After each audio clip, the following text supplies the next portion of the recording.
नमस्कार, मी प्राची साळुंखे बुलेटिनमध्ये आपलं स्वागत करते आणि बुलेटिनच्या सुरुवातीलाच एक ब्रेकिंग न्यूज आहे। नागपूरमध्ये चड्डी बनियान गँगचा धुडगूस सुरू आहे। चड्डी बनियान गँगकडून मोठे दरोडे टाकण्यात आलेले आहेत। या क्षणाची महत्त्वाची अपडेट आपण पाहतोय। गेल्या 2 महिन्यात दरोडेच्या मोठ्या घटना घडल्याचं आपण पाहिलंय।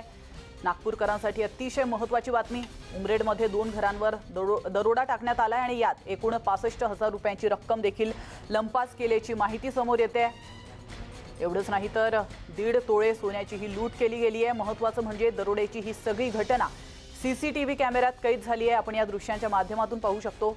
एकाच टोळीनं दरोडा टाकल्याचा पोलिसांना संशय आहे, मात्र दरोडेखोरांना अटक करण्यात पोलिसांना आता अद्यापही यश आलेलं नाहीये।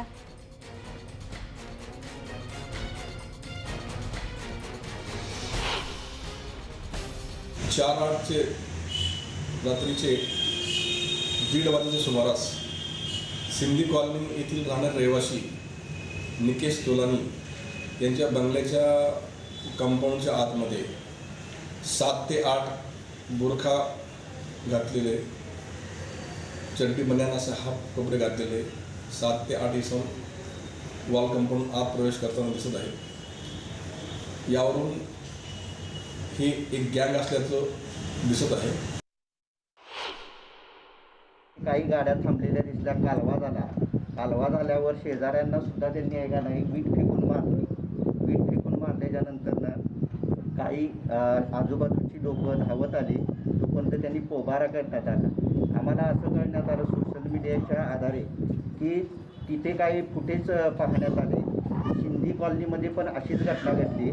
तिथून ते 7 जण होते। तीच माणसं बहुतेक, असा एक अंदाज आहे माझा की तीच माणसं शेजाऱ्यांच्या सांगण्यावरून असे वाटतात की तीच माणसं बहुधा इथे घरफोडी करण्यासाठी आले होते। तर आपण पाहतोय नागपूरमध्ये चड्डी बनियान गँगची दहशत पसरली आहे। ज्यांच्या घरी या चड्डी बनियान गँगने दरोडा घातला त्या मोरेश्वर पाटील डवरे यांचा अनुभव काय आहे ते देखील आपण पाहणार आहोत। नागपूर जिल्ह्यातील पेठ या गावात मोरेश्वर पाटील डवरे राहतात। त्यांच्या घरी 30 जूनला मोठा दरोडा पडला। दरोडेखोर त्यांच्या घरात पाठीमागच्या दारातून आले। पाटील यांच्या घरातील 14 तोळे सोनं आणि 25,000ची रोकड असा एकूण 9 लाखांचा माल दरोडेखोरांनी लंपास केला। हिंगणा पोलीस ठाण्यात याबाबत गुन्हा दाखल झालाय आणि आता या घटनेला 1 महिना उलटून गेला तरी दरोडेखोरांचा सुगावा लागलेला नाहीये। या दरोडेखोरांच्या मुसक्या आवळण्यात पोलिसांना अद्यापही यश आलेलं नाहीये।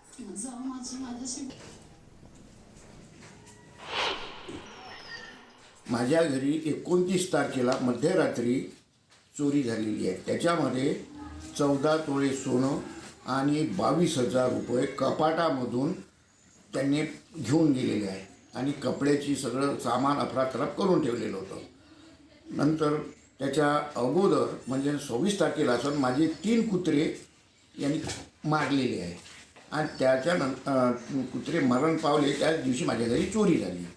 मी तशी पोलीसमध्ये माझी रिपोर्ट आहे। पोलीसवाले बी त्याचा तपास करून राहिलेले आहे।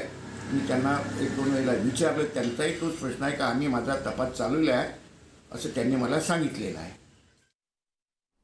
तर नेमका हा दरोडा कसा टाकलाय यावर आपण एक नजर टाकणार आहोत ग्राफिक्सच्या माध्यमातून। तर हा जो दरोडा असतो तो अतिशय सुनियोजित असतो। पहाटे 3 वाजताच्या सुमारास हा दरोडा टाकण्यात येतो। डावरे कुटुंब झोपेत असताना हा दरोडा टाकण्यात आलेला होता। चोरट्यांनी मागचं दार तोडलं आणि त्यानंतर चोरीपूर्वी त्यांनी त्या घरातल्या 3 कुत्र्यांची हत्या देखील केली। दरोडेखोरांनी कुत्र्यांना विष दिल्याचं कळतंय। तर अशा प्रकारे अतिशय सुनियोजित पद्धतीने हा दरोडा टाकण्यात येतो।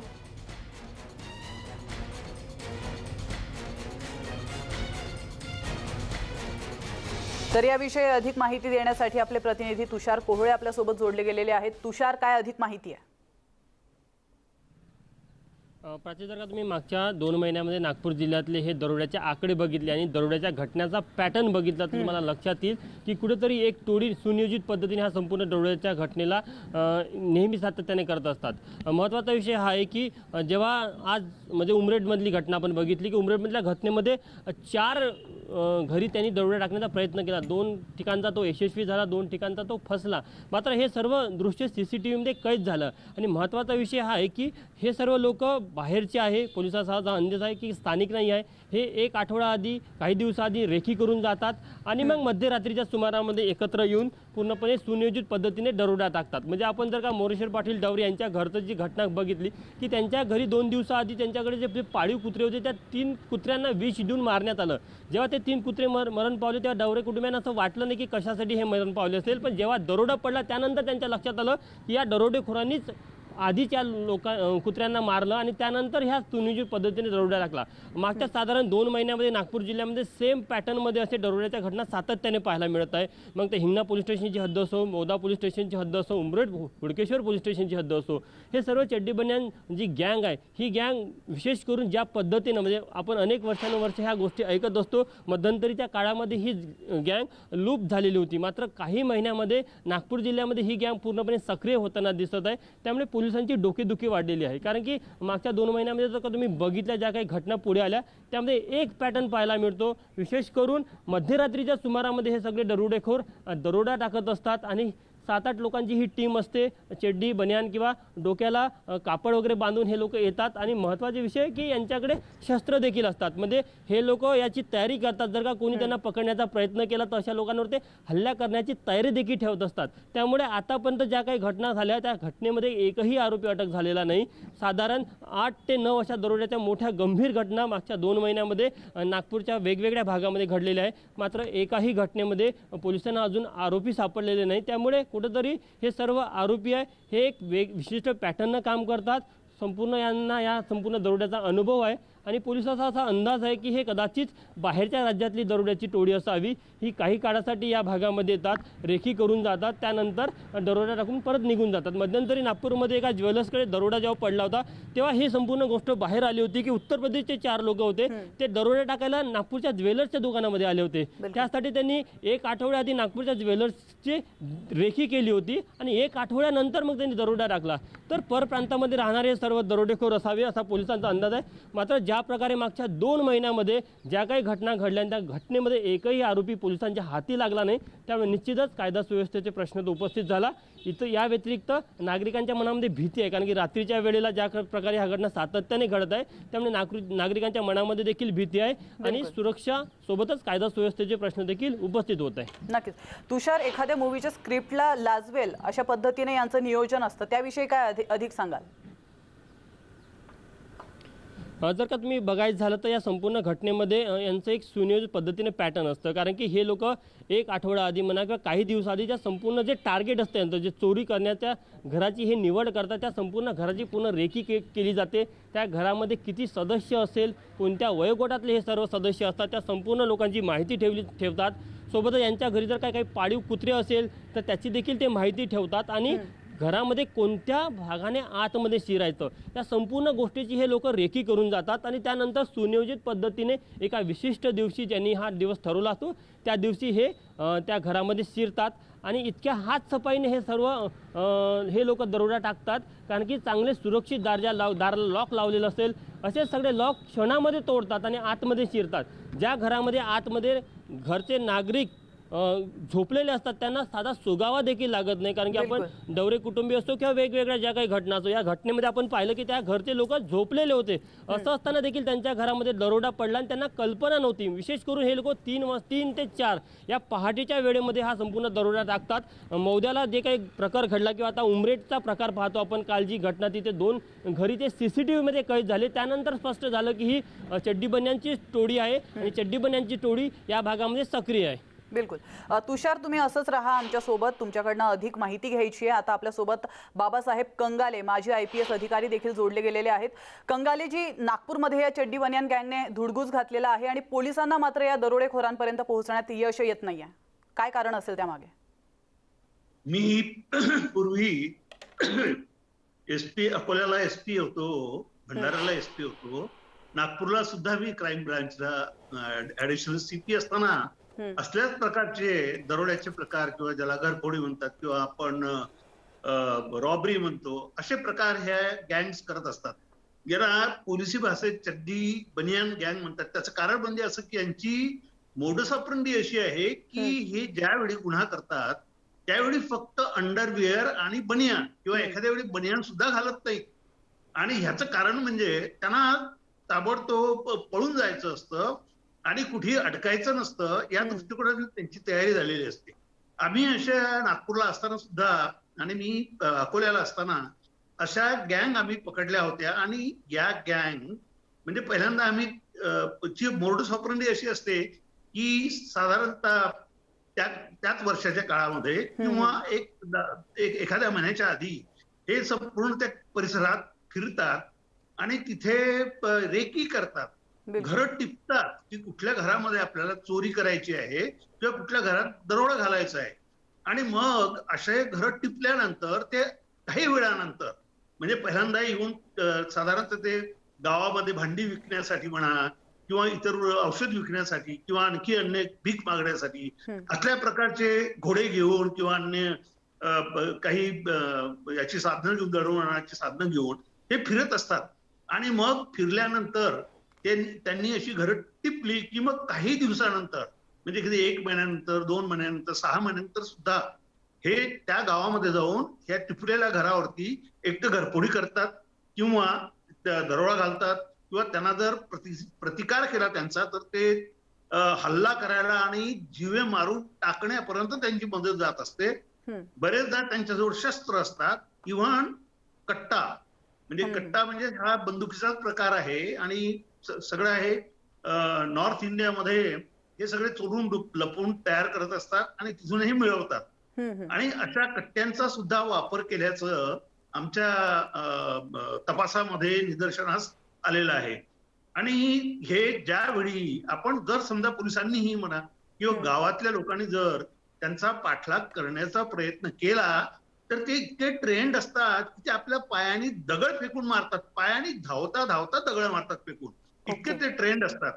आणि पोलिसांच्या इंट्रोगेशन मध्ये आम्ही बघितलं आहे की कितीही तुम्ही त्यांच्यावरती कितीही कसंही इंट्रोगेशन करा आणि कुठलीही पद्धती वापरा, ते अजिबात आपल्या गावाचा पत्ता सांगत नाहीत, घरचा पत्ता सांगत नाहीत, त्यांचे जे इतर सवंगडी असतील त्यांचा पत्ता सांगत नाहीत. आणि मग हे आपल्या आम्ही ज्या 2 गँग्स पकडल्या होत्या हे एमपीचे काही होते लोक आणि म्हणजे क्रिमिनल्स होते आणि काही गुजरात मधले क्रिमिनल्स होते. तर हा जो यांचा एक रेड कॉरिडॉर आहे या पर्टिक्युलरली हे चड्डी बनियान गँगचा, तो गुजरातच्या बॉर्डर्स, एमपीची बॉर्डर, राजस्थानची बॉर्डर या भागातून आलेले हे गुन्हेगार असल्याचे आमच्या निदर्शनास आले होते. तर आणि मग ते वस्तू घेतल्यानंतर जर त्यांच्याजवळ दळणवळणाची साधनं असतातच, म्हणजे एखाद्या वेळी मोटरसायकलचा वापर करतात, 4 चाकी गाडीचा वापर करतात आणि ताबडतोब गुन्हा केल्याबरोबर ते रातोरात म्हणा किंवा अगदी कमी वेळात त्या राज्याच्या बाहेर कसं पळून जाईल म्हणजे एकदाच जर सर खरं तर फार गंभीर प्रश्न आहे, फारच गंभीर मुद्दा आहे आणि नागरिकांना सतर्क करण्याच्या दृष्टीने काही महत्त्वाच्या प्रश्नांची उत्तरं तुमच्याकडनं मिळवायची आहेत. मात्र या ठिकाणी थोडंसं थांबतोय, घेतो एक छोटासा ब्रेक, लगेचच परत येतोय. तुम्ही पाहत राहा न्यूज 18 लोकमत. ब्रेक नंतर पुन्हा एकदा आपलं स्वागत आहे. आपण पाहतोय नागपूरमध्ये चड्डी बनियान गँगने धुडगूस घातलाय आणि याविषयी आपल्याशी बोलतायत बाबासाहेब कंगाले, माजी IPS अधिकारी. कंगाले सर, यांची एक मॉडेल्स ऑपरेंडी आहे असं तुम्ही मगाशी म्हणालात. त्यामध्ये ते अनेक गोष्टींचं नियोजन करतात, अमावस्येच्या दिवशीच ते दरोडा घालतात, झाडांशेजारी असलेल्या घरांची ते निवड करतात. तर यामागे नेमकं काही कारण असेल का? म्हणजे आपल्या नागरिकांना सतर्क करण्याच्या दृष्टीने मी तुम्हाला हा प्रश्न विचारते. नाही, 1-2 गोष्टी लक्षात ठेवली पाहिजे. त्या म्हणजे ज्यावेळी अशा गँग येतात, पूर्वीच्या काळी म्हणजे आताही ती पद्धत आहे की एक क्राईम रजिस्टर असतं प्रत्येक गावाचं आणि पोलीस पाटील जे असतात गावातले त्यांना जर अशा फिरत्या टोळ्या त्यांच्या गावाला भेट देत असतील तर त्या सगळ्यांची नावं लिहून घ्यायची आणि मग ती पोलीस स्टेशनला कळवायचीच अशी पद्धत आहे. पण अलीकडच्या काळामध्ये या दळणवळणाच्या इतक्या सुखसोयी झाल्यामुळं ते म्हणजे ते त्यांना फार सोपं जातं, एखाद्या वेळी ते थांबत सुद्धा नाही.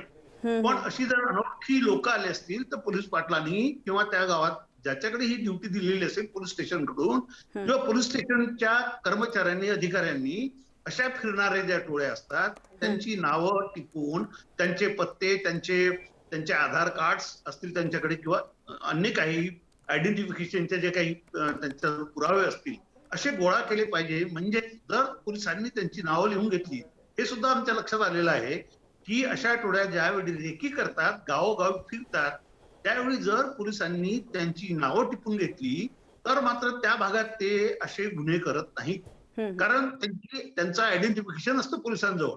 आणि ज्या भागात त्यांची विचारपूस झाली नसेल, मुक्तपणे ते फिरत असतील, अशा ठिकाणी हे गुन्हे करतात. आणि गावाच्या बाहेर असणारे, साधारणतः गावाच्या बाहेर किंवा शहराच्या बाहेरची जी घरं असतील, म्हणजे तिथे गुन्हा करून समजा त्यांना पळून जायचं असेल तर त्यांना पळून जायला सोपं होतं. आणि लोकांना जरी माहीत झालं तरी लोक एकदम जाऊन त्यांना अटकाव करू शकत नाही, त्यांना पकडू शकत नाही. अशा त्यामुळे ते घराच्या बाहेरचीच किंवा गावाच्या बाहेरचीच धरणी उघडतात. नक्की सर, म्हणजे नागपूरमध्येच नाही तर संपूर्ण देशातच या गँगने धुमाकूळ घातलाय आणि लवकरच आपल्या पोलीस प्रशासनाला या चड्डी बनियान गँगपर्यंत पोहोचण्यात यश येईल अशी आशा व्यक्त करूयात. बाबासाहेब कंगाले माजी IPS अधिकारी आपल्या सोबत होते, त्यांनी अतिशय महत्त्वाची माहिती दिलेली आहे. धन्यवाद सर, तुम्ही न्यूज 18 लोकमत सोबत चर्चा केली त्याबद्दल. आपले प्रतिनिधी तुषार कोहळे देखील आपल्यासोबत जोडले गेलेले होते. धन्यवाद तुषार. आणि यासोबतच बुलेटिनमध्ये वेळ झाली, इथंच थांबण्याची. मात्र तुम्ही कुठेच जाऊ नका, पाहत रहा न्यूज 18 लोकमत.